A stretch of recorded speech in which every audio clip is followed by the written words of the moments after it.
بیٹے کا نام حضرت اسماعیل ہے، کہہ دو علیہ الصلوۃ والسلام۔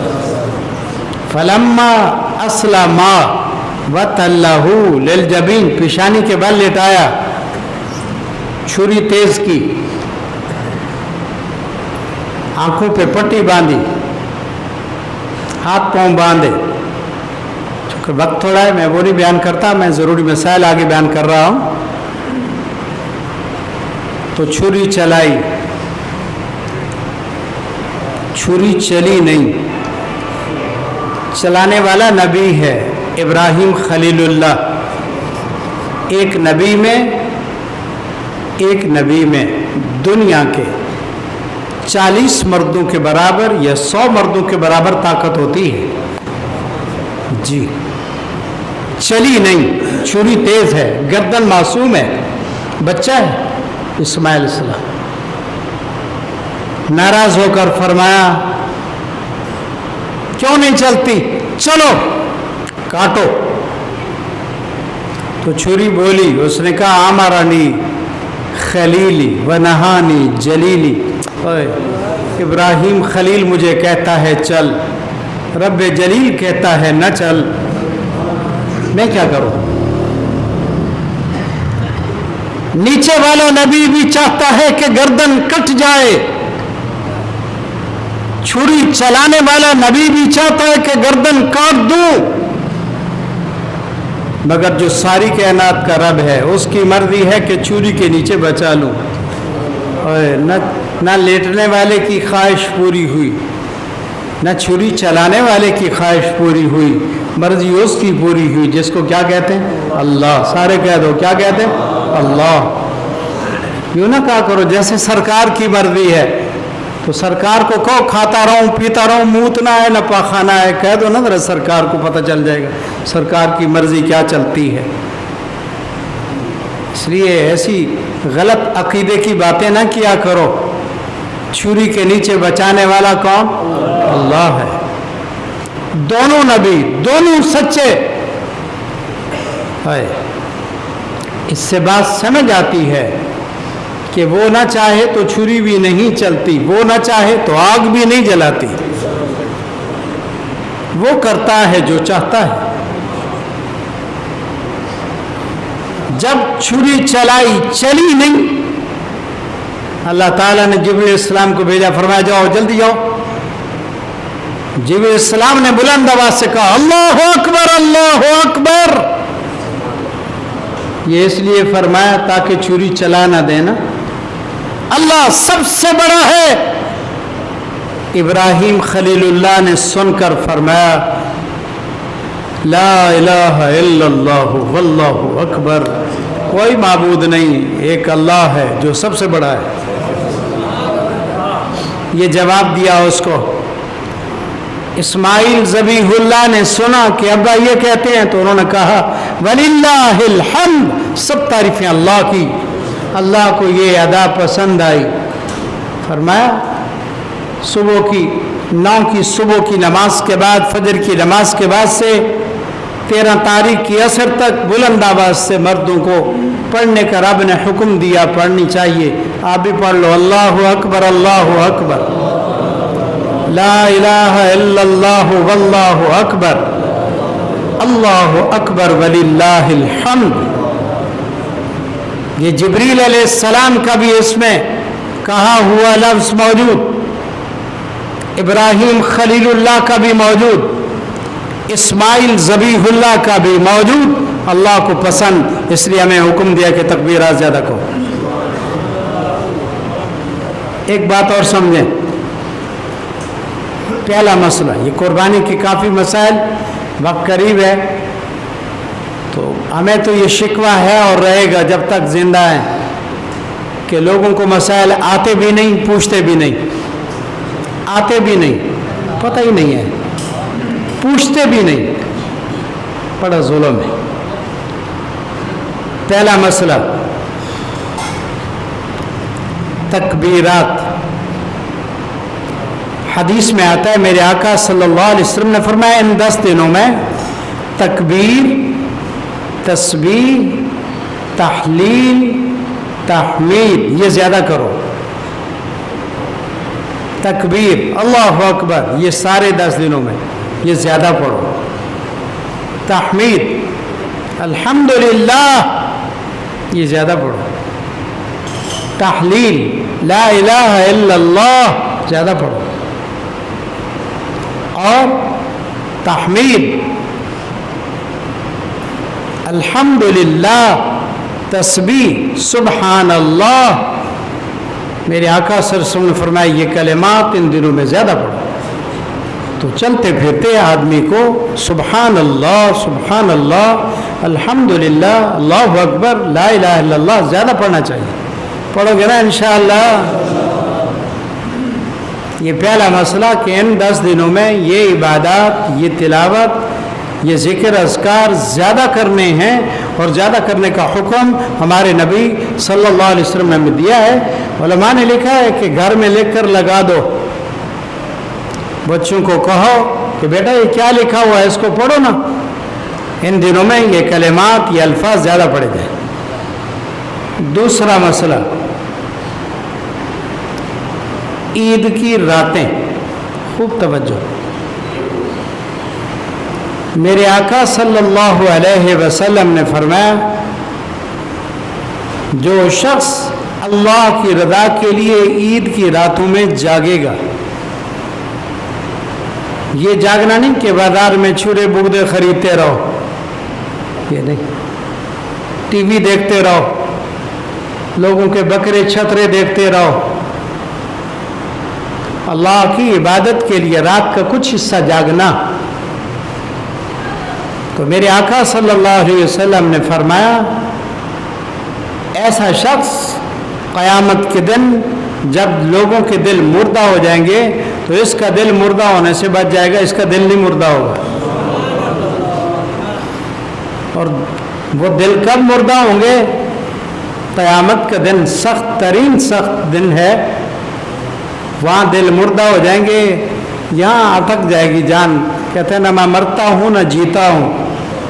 جو عید کی راتوں کو اللہ کے لیے عبادت میں خرچ کرے گا اللہ تعالیٰ اس کو قیامت کے دن جب دل مردہ ہو گئے بچا دے گا. اور ایک حدیث میں آتا ہے 5 راتیں ہیں جو ان راتوں میں عبادت کرے گا. ایک ان میں عید الفطر کی رات ہے, ایک عید الاضحیٰ کی رات ہے, ایک شب برات کی رات ہے. اس طرح اور بھی 2 راتیں شب قدر کی رات ہے. 5 راتیں گنی میرے آقا نے جو ان راتوں میں جاگے گا قیامت کے دن. میرے آقا نے فرمایا میرے ذمہ واجب ہے, جنت ان کے لیے واجب ہے, جنت ان کے لیے واجب ہے. راتوں کو برباد مت کرو, راتوں کو عبادات میں گزارنے کی کوشش کرو. بلکہ حدیث میں تو بہت آسان بات ہے, عشاء کی نماز جماعت سے پڑھو, آدھی رات عبادت کا ثواب. صبح کی نماز جماعت سے پڑھو, باقی رات عبادت کا ثواب. 2 نمازیں جماعت سے پڑھی, ساری رات عبادت کا ثواب. سبحان اللہ. یہ 2 مسئلے یاد رکھو گے انشاءاللہ. پہلے میں نے کہا ان 10 دنوں میں یہ تکبیرات یہ چیزیں زیادہ پڑھو. دوسرا میں نے بتایا کہ عید کی راتوں کو جاگو, عبادت کے لیے خاص کرو, ان کو برباد مت کرو. 2 مسئلے. تیسرا مسئلہ تکبیرات تشریق. توجہ میری طرف رہے. 9 ذی الحجہ کی صبح کو, 9 ذی الحجہ کی صبح کو سے لے کر 13 ذی الحجہ کی عصر تک بلند آواز سے تکبیر کا پڑھنا مردوں کے لیے واجب ہے. ہر نماز کے بعد 1 دفعہ سب کے لیے واجب ہے. جماعت سے نماز پڑھے پھر بھی, اکیلا پڑھے پھر بھی. اور عورتوں کے لیے بھی واجب ہے. فرق اتنا ہے کہ مرد بلند آواز سے پڑھے 1 دفعہ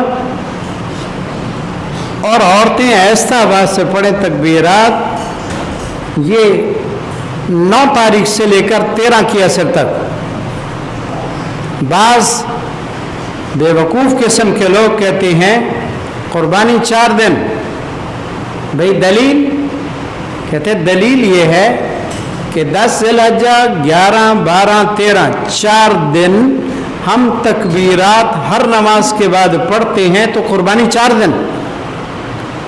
تو اس اللہ کے بندے کو سمجھایا جائے کہ جناب آپ کا دماغ درست نہیں ہے, پھر تو قربانی 5 دن ہونی چاہیے، کیونکہ 9 کی صبح سے ہم نے تکبیرات پڑھنی شروع کی ہے نا، پھر 4 دن کیوں کہتے ہو؟ تکبیریں تو ہم نے 9 کو شروع کی، اس لیے قربانی کے 3 دن ہیں، 4 نہیں ہیں۔ جو کہتا ہے 4 وہ غلط ہے، جھوٹا ہے، کوئی دلیل نہیں ہے اس کے پاس۔ تو میں عرض کر رہا تھا تکبیرات تشریق واجب ہے، مرد بلند آواز سے، عورت آہستہ آواز سے ہر نماز کے بعد کہیں گے۔ کہو گے انشاءاللہ؟ چوتھا مسئلہ، ان 10 دنوں میں روزے رکھنے چاہیے۔ اللہ توفیق دے، موسم بہتر ہے، روزے رکھو۔ ایک روزے کا ثواب 1 سال کے روزے کے برابر، ایک روزے کا ثواب 1 سال کے برابر۔ اور جو رات کو جاگے، میرے آقا صلی اللہ علیہ وسلم فرمایا شب قدر کے برابر جاگنے کا ثواب ہے۔ تو آج 5 ہو گئی ہے، باقی کتنے دن رہ گئے ہیں؟ ہمت کرو نا، روزے رکھو۔ اور میرے آقا صلی اللہ علیہ وسلم نے یہ بھی فرمایا کہ جو 9 ذی الحجہ کا روزہ رکھے، یعنی قربانی سے پہلے ایک دن، قربانی ہونی ہے انشاءاللہ بدھ والے دن، تو منگل کے دن جو روزہ رکھے، یہ 9 ذی الحجہ کا دن ہے، یوم العرفہ کہتے ہیں۔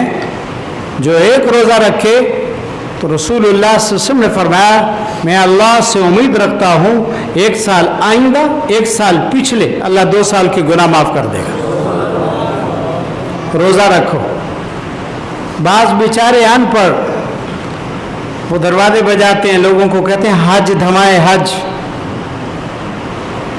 اقبال بڑا بے حیا ہے، سارا سال کبھی گیلا ہوتا ہی نہیں، حج والے دن نہ ہو تو وہ گیلا ہوتا ہے، نہ ہو کوئی شریعت کا مسئلہ نہیں ہے۔ اگر ایک بال بھی سوکھا رہ جائے تو نماز ہی نہیں ہوتی، اس کا معنی ہے سارا سال کی نمازیں گئی ہو اس کی۔ کیوں الٹے سیدھی باتیں کرتے ہو خدا کے نیک بندو؟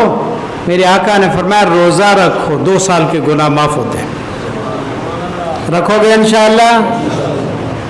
ایسا ایسا کہتے ہو رکھو گے؟ نہیں مرتے۔ روزہ رکھنا حدیث میں آتا ہے سومو تصحو، روزہ رکھو صحت ملتی ہے۔ یہ ٹینکی چھوٹی ہوتی ہے، وہ ہر وقت اس میں ڈالتے رہیں تو بندہ پریشان رہتا ہے، تو روزہ رکھنے سے صحت ملتی ہے۔ 9 ذی الحجہ کا روزہ، 5 دن روزہ رکھنا حرام ہے۔ کتنے دن؟ بولو بولو، کتنے دن؟ حرام ہے۔ 10 ذی الحجہ، 11، 12، 13، 4 دن تو یہ ہو گئے، اور عید الفطر کا دن 4 اور 1 کتنے ہوئے؟ بولو بولو، کتنے ہو گئے؟ 5 دن روزہ رکھنا حرام ہے۔ جو لوگ کہتے ہیں عید والے دن روزہ ہے جی ہمارا، قرآن کہتا ہے ثم اتموا الصیام الی اللیل، روزہ ہوتا ہے رات تک، تو اس نے تو قربانی کے گوشت کے وقت روزہ ختم کر دیا ہے۔ روزہ نہیں ہے، یہ مہمانی کا دن ہے۔ صرف شریعت کا یہ حکم ہے کہ اگر بہتر ہے کہ قربانی والی دن اپنے کھانے کا آغاز قربانی کے گوشت سے کرو، شوگر کا مریض ہے، بیمار ہے، کوئی اور دکھ ہے، پہلے بھی کھا سکتا ہے، کوئی حرج نہیں۔ بہتر ہے کہ اپنے کھانے کا آغاز اس کے گوشت سے کرے۔ تو یہ روزہ کہاں ہوا؟ روزہ نہیں ہے، اس کو روزہ کہنا بھی نہیں چاہیے۔ ان 5 دنوں میں روزہ رکھنا حرام ہے۔ خیال کرو گے انشاءاللہ؟ اگر کوئی شخص پہلے کچھ کھا لے، قربانی میں کمی نہیں ہے، یہ خیال کرنا قربانی ہو جائے گی، لیکن بہتر ہے ایسا کر لے۔ ایک اور مسئلہ، قربانی کے جانور یا جو جانور ہو اس کے سامنے چھری کو تیز کرنا میرے آقا نے منع فرمایا۔ کیا کہا میں نے؟ جانور کے آگے چھری کو تیز کرنے سے میرے آقا نے منع فرمایا۔ خیال کرو، خیال دین ہے، خالی بین نہ بجاؤ۔ نبی رحمت للعالمین ہے،